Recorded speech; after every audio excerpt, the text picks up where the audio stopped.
The Story of Ferdinand by Monroe Leaf and drawings by Robert Lawson. Once upon a time in Spain, there was a little bull and his name was Ferdinand. All the other little bulls he lived with would run and jump and butt their heads together. But not Ferdinand. He liked to sit just quietly and smell the flowers. He had a favorite spot out in the pasture under a cork tree. It was his favorite tree, and he would sit in its shade all day and smell the flowers.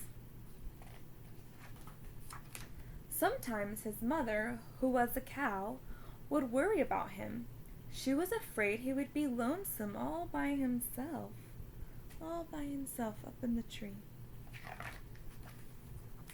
"Why don't you run and play with the other little bulls and skip and butt your head?" she would say.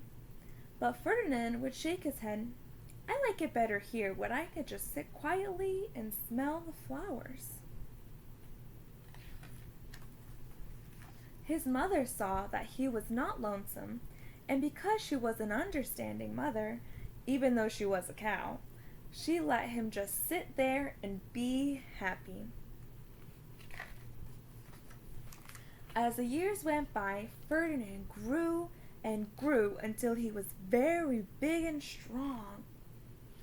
He grew and grew. Wow, Ferdinand is big. All the other bulls who had grown up with him in the same pasture would fight each other all day. They would butt each other and stick each other with their horns. What they wanted most of all was to be picked to fight at the bullfights in Madrid. But not Ferdinand. He still liked to sit just quietly under the cork tree and smell the flowers. One day, 5 men came in very funny hats to pick the biggest, fastest, roughest bull to fight in the bullfights in Madrid. All the other bulls ran around snorting and butting, leaping and jumping, so the men would think that they were very, very strong and fierce and pick them. They're all running around. Ferdinand knew that they wouldn't pick him, and he didn't care. So he went out to his favorite cork tree to sit down. He didn't look where he was sitting, and instead of sitting on the nice cool grass in the shade, he sat on a bumblebee.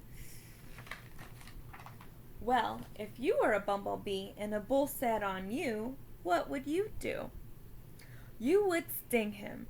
And that is just what the bee did to Ferdinand. Wow, did it hurt! Ferdinand jumped up with a snort. He ran around puffing and snorting, butting and pawing the ground as if he were crazy. The 5 men saw him and they all shouted with joy. Here was the largest and fiercest bull of all, just the one for the bullfights in Madrid. So they took him away for the bullfight in a cart. Poor Ferdinand.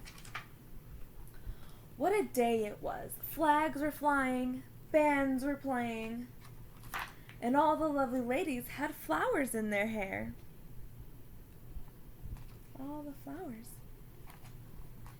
They had a parade into the bull ring. First came the banderillos, with long, sharp pins with ribbons on them to stick in the bull and make him mad.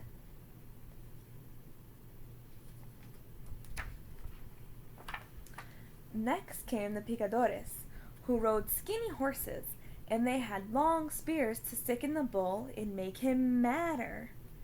Ouch.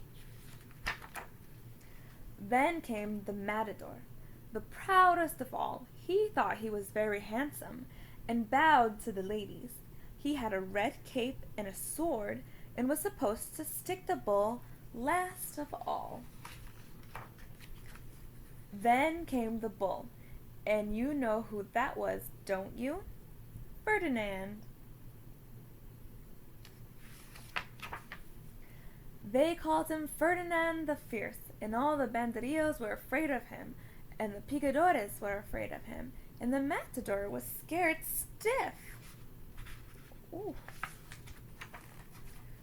Ferdinand ran into the middle of the ring, and everyone shouted and clapped because they thought he was going to fight fiercely and butt and snort and stick his horns around. But not Ferdinand.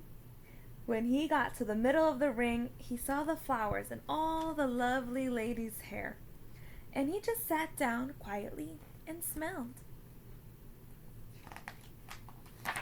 He wouldn't fight and be fierce no matter what they did. He just sat and smelled. And the banderillos were mad, and the picadores were madder, and the matador was so mad he cried because he couldn't show off with his cape and his sword.